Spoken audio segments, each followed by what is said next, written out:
As former President Trump gets ready to start his second term, many Americans are wondering what policies he plans to pursue around key issues like the economy, immigration, and the environment.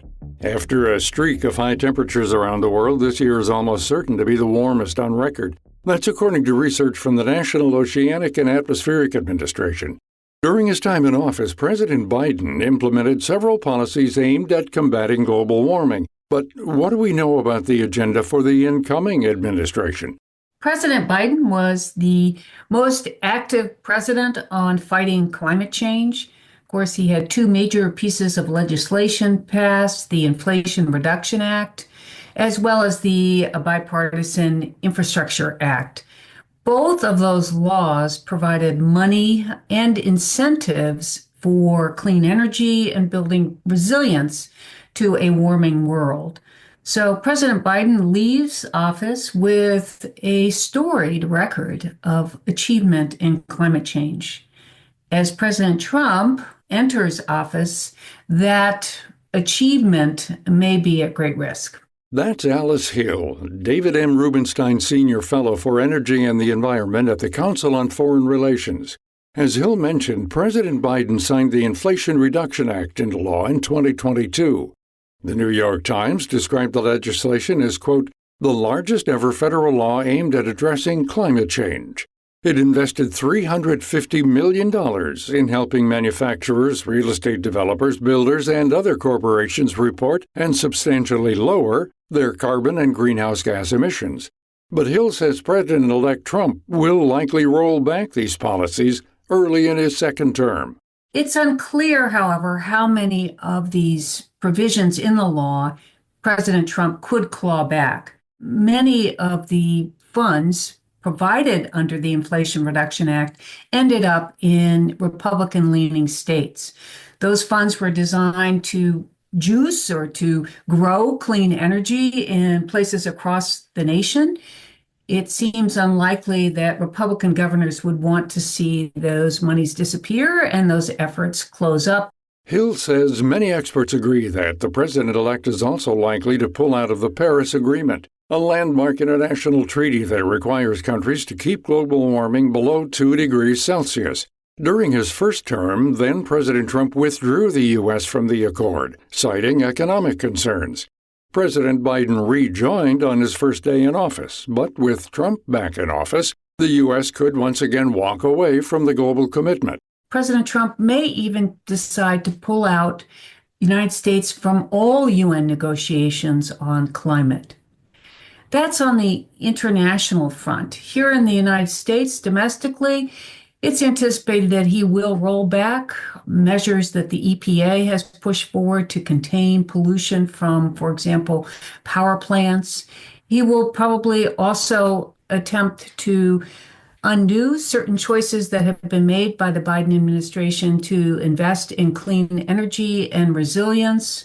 There's also a concern that there could be a rollback of scientific inquiry with regard to climate change.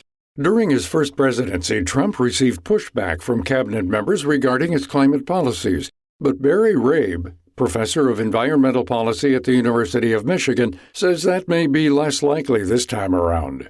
It is a group that has expressed some real skepticism that climate change is a serious issue or a serious matter warranting a policy response. Assuming that carries over, it could be a very hostile environment for any policies designed to reduce reliance on fossil fuels, reduce the release of greenhouse gases. Trump and his cabinet won't just shape climate policy in the U.S. American policy will have global implications. This November, the United Nations held their 29th annual Climate Change Conference, otherwise known as COP29. Typically, the U.S. has a major voice at this event, but this year was different. Hill explains that President Biden sent negotiators on America's behalf, but there was a sense that any agreements made might be voided once Trump begins his term. The election of President Trump certainly cast a shadow over the conference. President Trump has widely asserted skepticism regarding climate change, at times calling it a hoax, a scam. He's indicated that he does not believe it is of significant threat.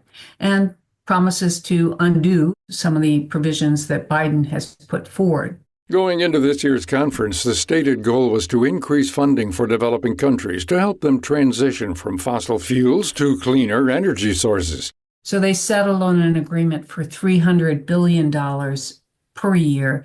The developing world views that with some skepticism because previously in 2009, there was a promise from the developed world to give $100 billion a year, and they have struggled to honor that. They didn't meet it till 2022, after the deadline for which they have promised to meet it. And this time, there's similar skepticism, and there's a feeling expressed by the developing world that this amount is just too low. And that wasn't the only controversy. Right now, China is defined by the UN as a developing country, even though they have the world's second largest economy. The country is also currently the biggest emitter of greenhouse gases. This designation means they have no obligation to cut emissions or provide help to poorer countries. With America's role in global climate talks uncertain, many are looking to China in hopes they can become the world's next climate leader. Rabe explains. China has been very reluctant to be treated as an advanced economy, one where it would actually have to contribute funds and leadership in some of these areas. So that's one of the issues, but then there are others, especially when you begin to think about the possibility of tens or hundreds of billions of dollars each year, possibly well more than that. Who pays that? And then who decides, of all the nations in the world that might benefit from that, who should get assistance? Should China continue to get assistance? India, smaller nations, how do you measure that? It's hard to reach agreements on that in a couple of weeks in such a combustive, intensive environment.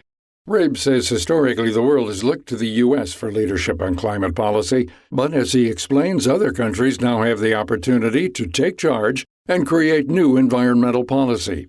Do other nations use this as an opportunity to simply shirk and say, we're out because the United States is backing away? Or do they up their game and think of other coalitions? We're even beginning to see early stages where trade partners like Brazil, Australia, Canada, the European Union, the UK are beginning to think about different types of realignments, even possibly working in a more cooperative way with China, which produces all of this carbon-friendly technology, including electric vehicles, that we're trying to block in the United States. Could American disengagement actually fuel greater collaboration between some of these other nations? We don't know that yet, but it is striking just in the weeks following the election. There may be ways that other nations of the world will pick up the pace if the U.S. backs away. To find out more about Barry Rabe, Alice Hill, and all our featured guests, visit viewpointsradio.org. For more behind the scenes, check out Viewpoints Radio on X, Facebook, and Instagram. This segment was written and produced by Grace Galante. Our lead producer is Libby Foster. Our executive producer is Amira Zaveri. Studio production by Jason Dickey. I'm Gary Price.